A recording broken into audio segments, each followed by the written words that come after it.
سنواریں، کیونکہ وہ رسول اللہ صلی اللہ تعالی علیہ وسلم کی زندگی کو دیکھ رہے ہوتے ہیں۔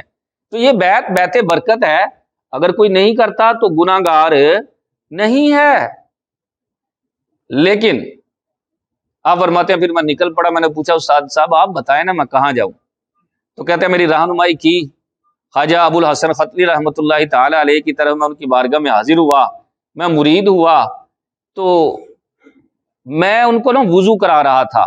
کہتے ہیں کہ پہلے اسی طرح ہوتا تھا کہ پیر صاحب کی خدمت کئی کئی سال کی جاتی، ان کی جوتیاں سیدھی کی جاتی، ان کے کپڑے دھوئے جاتے، ان سے طریقت سیکھی جاتی، باقاعدہ بیٹھ کر باطنی علوم کے بارے میں سیکھا جاتا۔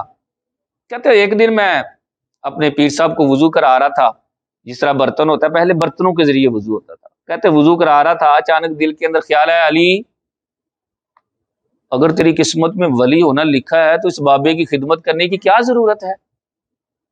کیوں اتنی دیر سے جو ہے وہ بابے کی خدمت کر رہا ہے؟ اگر تیرے مقدر میں ہے تو تجھے مل کر رہے گا، اگر مقدر میں نہیں تو پھر نہیں ملے گا۔ کہتے ہیں خیال آیا تو پیر صاحب نے نا وضو کرتے کرتے ہاتھ پیچھے کھینچ لیا۔ میں نے کہا حضور وضو نہیں فرما رہے؟ کہا جب تو کھڑا ہوا تھا تو راسخ العقیدہ مرید تھا، اب تیرے دل کے اندر وسوسہ آ چکا ہے، جب تک وسوسہ دور نہیں کر لیتا وضو کرنے کا بھی حقدار نہیں۔ پیر تھا، حقیقت میں پیر۔ عرض کی حضور اگر آپ کو پتہ چل ہی گیا ہے دل کے اندر کیا وسوسہ آیا تو پھر آپ ارشاد فرمائے نا۔ فرمایا بیٹا علی دیکھ، اللہ نے صرف منزلیں ہی نہیں لکھی، اللہ نے راستے بھی لکھے ہوئے ہیں۔ تیرے مقدر میں لکھا ہے کہ تو ولی بنے گا اور شہنشاہ ولایت بنے گا، تیری ولایت کے ڈنکے اس کائنات عالم میں بجیں گے، لیکن اللہ نے یہ بھی تیرے مقدر میں لکھا ہے کہ تو میری خدمت کرے گا اللہ کا بندہ سمجھ کر، پھر اللہ تمہیں ولایت کا درجہ عطا فرمائے گا۔ اسی طرح ہوتا ہے کہ بندہ کسی بندے کی خدمت اللہ کا بندہ سمجھ کر کرتا ہے تو پھر اللہ اسے ولایت کا درجہ عطا فرماتا ہے۔ اور یہ کب کی بات ہے؟ آج سے تقریباً 1000 سال پہلے کی بات ہے، اور اسلام کو تقریباً 1450 سال ہونے والے ہیں، ابھی ہوئے نہیں ہے۔ یعنی اسلام کے اس قریب تر زمانے کی بات ہے جو حسنی حسینی سید بھی ہے اور ماہر عالم دین بھی ہے، اور بڑا پاکیزہ صاف ستھرا زمانہ ہے وہ۔ اس زمانے میں بھی حضور داتا گنج بخش رحمت اللہ تعالی علیہ کو اگر پیر کی ضرورت ہو سکتی ہے تو ہم جیسوں کو تو بدرجہ اولا ضرورت ہے نا۔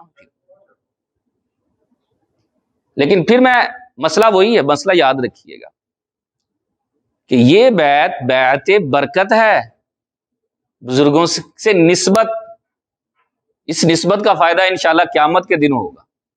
دنیا میں بھی اللہ بسا اوقات ظاہر فرما دیتا ہے، لیکن پیر پکڑنے کا اصل مقصود جو ہونا چاہیے وہ آخرت میں فائدہ اور دین کے اعتبار سے بہتری ہے۔ ہمارا تو پیر پکڑنے کا مطلب یہ ہوتا ہے دعا کرو پیر صاحب کے جڑی دکان چلن لگ پہ، گھر بہتر ہو جائے، بچے بیمار نے شفا مل جائے، یہ ہرگز مطلب نہیں ہے، یہ غلط چیز ہے۔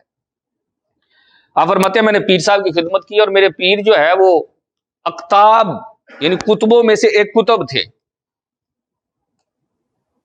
تو میں نے عرض کی آپ بڑی خاموشی کے ساتھ زندگی گزار رہے ہیں، بڑی درویشانہ زندگی ہے، کسی کو ظاہر ہی نہیں کرواتے میں اللہ کا ولی ہوں۔